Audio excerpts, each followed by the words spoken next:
Disturbing story. Now, Amnesty International is calling for an independent probe into the brutal execution of a naked woman in Mozambique. Video footage that went viral earlier this week shows her being beaten with a stick by people in military fatigues before being shot in the back as she tries to flee. And even after she falls, after being shot the first time, they continue to shoot at her. The perpetrators refer to the woman as Al-Shabaab. The incident happened in Cabo Delgado province, where soldiers are fighting an Islamist insurgency. Well, Human Rights Watchdog researcher David Matsinhe joins us now to unpack these developments. David, a very good morning to you, and thanks so much for your time. And let's just get your take here on what it is that we are seeing here, what it is that we are suspicious of, because just for Amnesty International to suggest that there be an independent probe and an urgent one into this suggests to me that the organization doesn't quite trust what the government has to say. Who should be investigating this atrocity then? Well, in Mozambique there is a National Human Rights Commission, and there are other representatives of the United Nations there, but we also believe the government is a major stakeholder in participating in the investigations. So it's possible to create a commission that is independent, impartial, that will probe deeply what's happening in the province. Because even just one incident like this is just one too many. But it wasn't the only one.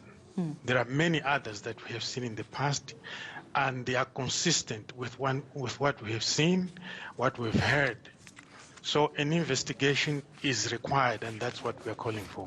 Well, given then, David, that we've already seen Mozambique's Interior Minister saying, already blaming this on Islamists dressed in uniform, saying that these were they were posing as soldiers as well, as government soldiers.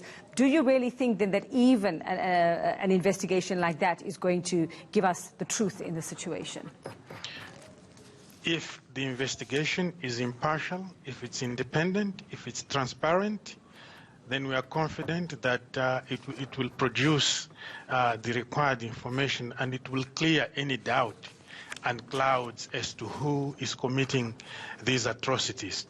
It's in the best interests of the Mozambican people, the best interest of the Mozambican government, if it's not them, to clear their name, to investigate, to open the doors. Closing the doors does not help anyone.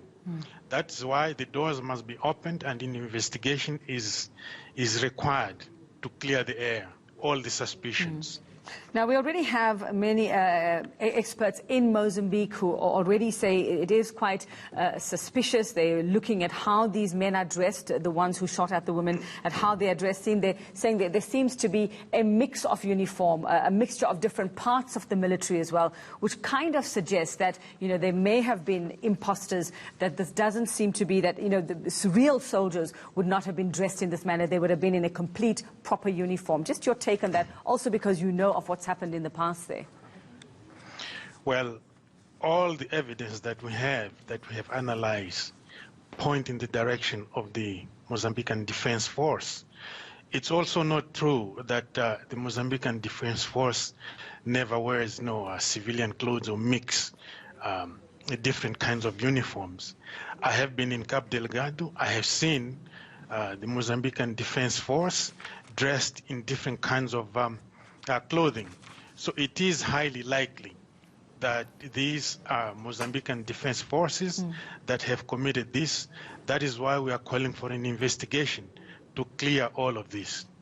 All right, David, if that is indeed the truth, if you say you have seen this in the past and the uniform or the structure of the uniform makes no difference, we have to ask ourselves then, why? Is it because the Mozambican military doesn't know how to deal with what it's facing at the moment with these Islamist rebels? Is it a knee-jerk reaction? Is it that they are poorly trained? Is it that they are acting out of pure fear? What would be your guess as to why they would behave in this way when they're supposed to protect their very own people? Well, it's very difficult to say why the people who should be protecting the public, the communities, would do something like this. We know what they should be doing. We know how they should behave. So it's very difficult for us to speculate the reason why this is being committed. That is why we need an investigation to get to the bottom of this, to answer these kinds of questions.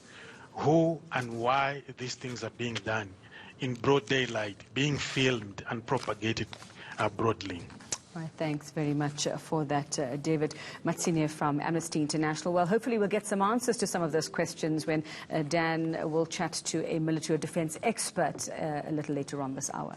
Yeah, no, I think it's important to try and understand what is going on there, but it's the very bad denials and stuff. And what I was wondering about, how do you do an independent investigation in a war situation? Yeah. Because it's been going on for 3 years, partner, and we've had all kinds of allegations over the last 3 years, and now things are getting worse. Things are escalating by all accounts. So we'll try and find out to make. And what's disappointing for me, I just need to get this off my chest now, is the role of SADC, which is a regional body. We tried last week as ENCA to reach out to the Department of International Relations and Cooperation in South Africa after the Minister Naledi Pandor had addressed Parliament 2 weeks ago in South Africa, briefing them on the situation.